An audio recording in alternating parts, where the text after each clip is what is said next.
Hello అండి, welcome back to our channel. ఈరోజు మీకు మరో కొత్త రెసిపీ చూపించబోతున్నానండి. Tofu curry. టోఫు ఇలా ఉంటుందండి. దాన్ని మనము ఇలా పీసెస్ చేసుకోవాలి.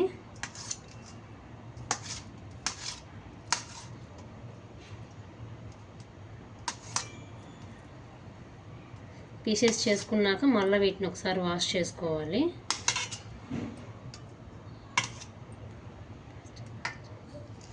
ఇలా కట్ చేసుకున్న పీసెస్ అన్నీ ఇలా వాష్ చేసుకోవాలండి. వాష్ చేసుకున్నప్పుడు మనం కొంచెం ఫ్రై చేసేటప్పుడు ఈ పీస్ అనేది విరగకుండా వస్తుంది. దీన్ని మనం కొంచెం ప్యాన్లో ఆయిల్ వేసి పెప్పర్ పౌడర్ వేసి బాగా వేయించుకోవాలి. పెన్నం హీట్ ఎక్కాక ఒక 2-3 స్పూన్స్ ఆయిల్ వేసుకోవాలి. ఆయిల్ కొంచెం హీట్ అయ్యాక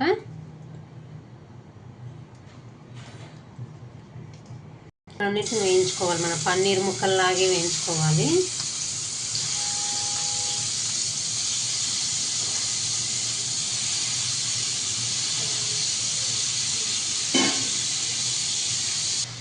ఈ సోయాకి మెయిన్ ఇంగ్రీడియంట్ పెప్పర్ పౌడర్ అండి.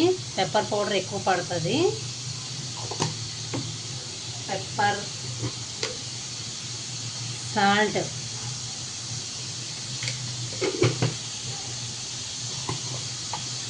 పసుపు,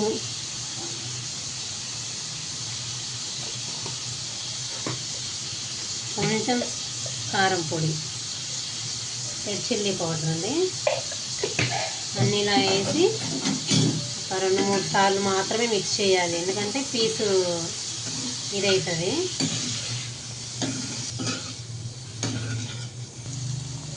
ఇలా ముక్క ఇరగకుండా టాస్ చేసుకొని అన్నీ పడేలాగా టాస్ చేసుకోవాలండి. దీన్ని అలానే ఒక 2-3 మినిట్స్ ఫ్రై చేస్తే ఈ మసాలాలంతా దానికి పడుతుంది. దీని తర్వాత పక్కన పెట్టేసుకొని మళ్ళీ మనం గ్రేవీ రెడీ చేసుకోవాలి. దీనికి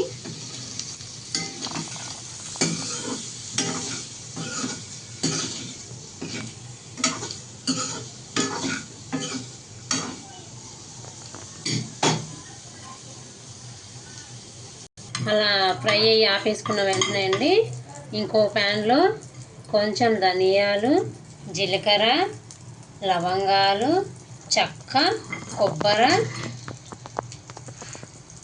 గసగసాలు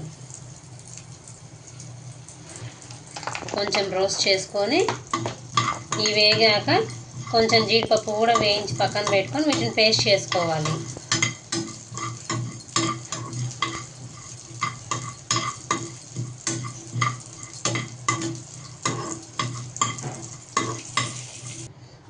ఇలా జీడిపప్పు కూడా వేసి కొంచెం వేయించుకోవాలి. ఇవన్నీ వేయించుకున్న వాటిని మనం మిక్సీలో పేస్ట్లా చేసుకోవాలండి. ఆ వేయించుకున్నదంతా మనం పేస్ట్ చేసుకున్నాక మళ్ళీ ఇదే ప్యాన్లో ఒక 3 స్పూన్స్ ఆయిల్ వేసుకొని ఇలా సన్నగా తరిగి పెట్టుకున్న ఆనియన్స్ వేసుకోవాలండి.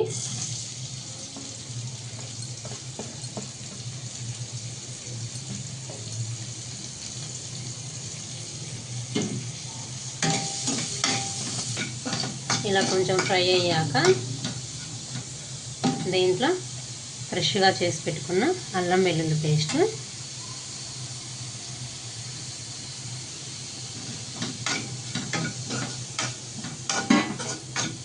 ఇది బాగా వేగే వరకు కలుపుకొని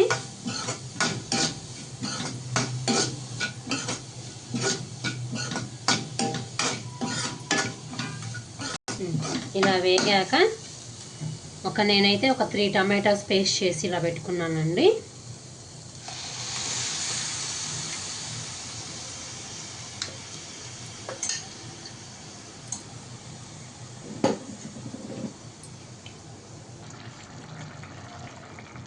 ఇలా టమాటా పేస్ట్ కొంచెం ఉడికాక దాంట్లోకి మళ్ళీ కొంచెం పెప్పర్ పొడి,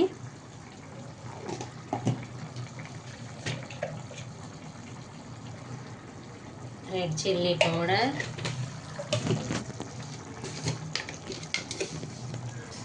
టేస్ట్కి సరిపడా సాల్ట్,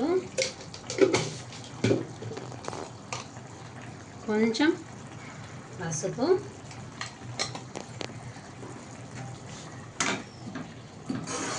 అన్నీ వేసి బాగా కలుపుకున్నాక మనం చేయిందన పొడికి వేయించుకున్నాం కదండి, అన్ని ధనియాలు, జీలకర్ర, చెక్క, లవంగ, కొబ్బరి, గసగసాలు అది 1 స్పూన్ వేసుకోవాలి.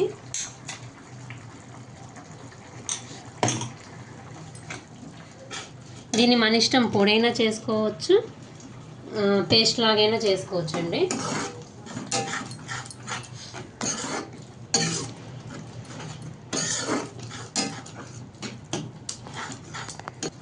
దీనికి టేస్ట్ రావడానికి 2 ఇంగ్రీడియంట్స్ అండి. ఒకటి కసూరి మేతి, ఇంకొకటి పెరుగు.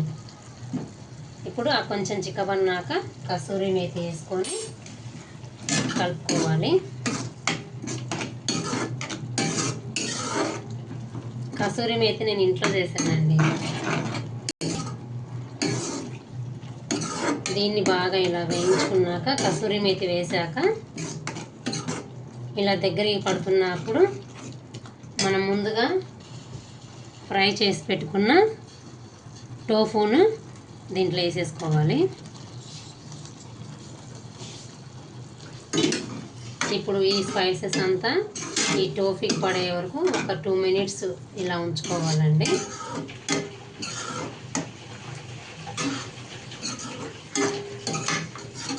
గ్రేవీ మగ్గుతూ ఉంటుందండి. దాంట్లో అంతలోపు మనము ఇలా సన్నగా కట్ చేసి పెట్టుకున్న కొత్తిమీర,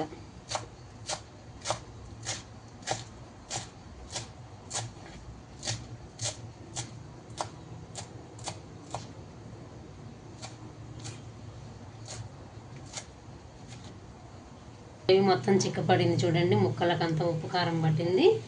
ఇప్పుడు ఫైనల్గా కొత్తిమీర వేసుకొని సర్వ్ చేసుకోవడమే అండి.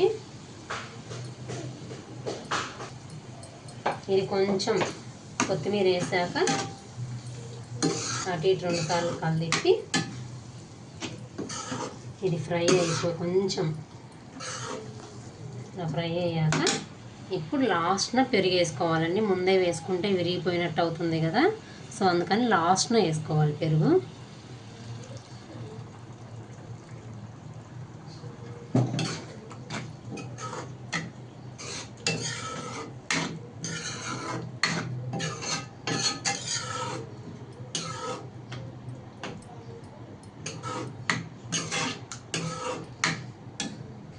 అంతే అండి, ఎంతో టేస్టీగా ఉండే టోఫు కర్రీ రెడీ అయిపోయినట్టే. ఇది చపాతీలోకి కానీ రైస్లోకి కానీ బాగుంటుందండి. టోఫులో హై ప్రోటీన్ ఉంటుంది కాబట్టి వెజిటేరియన్ వాళ్ళకి మంచిగా ఉపయోగపడుతుందండి ఇది. ఇంకేంతే అండి, టోఫు కర్రీ రెడీ అయిపోయినట్టే. థ్యాంక్ యూ అండి.